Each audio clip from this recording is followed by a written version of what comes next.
আমাদের সাথে যুক্ত হচ্ছেন। ক্ষুদিরাম দা, অনেক অনেক স্বাগত আপনাকে রিপাবলিক বাংলায়। আপনি এই মুহূর্তে যুক্ত হয়েছেন। আমি আপনার কাছে যাওয়ার আগে প্রথমে আপনার ডিপার্টমেন্ট যে বড় বড় জিনিসগুলো করেছে তার একটি ব্রেকিং নিউজ আমি নিয়ে নিতে চাই। আমি একবার মাদ্রাসা নিয়ে যে ব্রেকিং নিউজটা আমরা পেয়েছি সেই ব্রেকিং নিউজটা প্রথমে নিয়ে নিতে চাই এবং আমি পিসিআরকে বলবো সেই ব্রেকিং নিউজটা চালাতে। রাজ্যে বেআইনি মাদ্রাসা থাকলেই তা বন্ধ করে দেওয়া হবে, দায়িত্ব নিয়েই জানিয়ে দিলেন রাজ্যের নতুন সংখ্যালঘু উন্নয়ন মন্ত্রী ক্ষুদিরাম টুডু। ভবিষ্যতে যাতে বেআইনি মাদ্রাসা তৈরি না হয় সে ব্যাপারেও সতর্ক থাকতে বলা হয়েছে আধিকারিকদের। রাজ্যে বেআইনি মাদ্রাসা থাকলেই তা বন্ধ করে দেওয়া হবে, বড় সিদ্ধান্ত। দায়িত্ব গ্রহণের পর বড় সিদ্ধান্ত নিলেন ক্ষুদিরাম টুডু। ক্ষুদিরাম দা, প্রথমে আমাকে এটা বলুন যে আপনি সংখ্যালঘু উন্নয়ন মন্ত্রী, এটা হজম করতেই তো অনেকটা সময় কেটে যাচ্ছে, আর তারপর দায়িত্ব নেওয়ার পরেই আপনি রিপাবলিককে বড় কথা বলে দিচ্ছেন বেআইনি মাদ্রাসা বন্ধ করে দেবেন। একটু বলুন না। হ্যালো, শুনতে পাচ্ছেন? শুনতে পাচ্ছি দাদা, বলুন। দেখুন, যেটা হচ্ছে আমাদের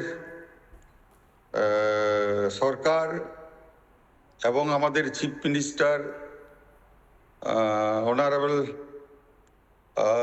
শুভেন্দু অধিকারী তিনি বলে দিয়েছেন যে বেআইনি যত আছে সমস্ত বুলডোজার দিয়ে আমরা উত্তরপ্রদেশের মতো আমরা ওই মডেলে আমাদের রাজ্য চলবে, অর্থাৎ গুজরাট মডেল। এখানে পশ্চিম বাংলায় আমরা যত দুর্নীতি হয়েছে তার বিরুদ্ধে আমরা যথোচিতভাবে আমরা ব্যবস্থা নেব, এটাই আমাদের কাছে প্রথম চ্যালেঞ্জিং বিষয়।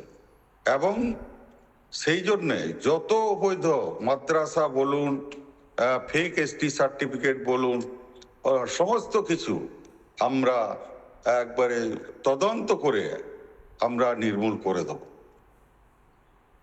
নানা ধরনের কন্টেন্ট দেখার জন্য লাইক করুন, শেয়ার করুন আমাদের ফেসবুক পেজ, সাবস্ক্রাইব করুন আমাদের ইউটিউব চ্যানেল। পাশাপাশি অন্যান্য ব্রেকিং নিউজের জন্য অবশ্যই চোখ রাখুন রিপাবলিক বাংলায়।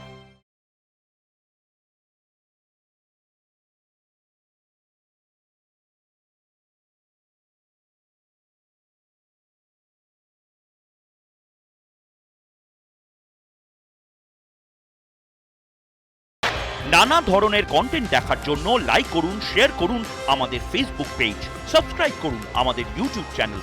পাশাপাশি অন্যান্য ব্রেকিং নিউজের জন্য অবশ্যই চোখ রাখুন রিপাবলিক বাংলায়।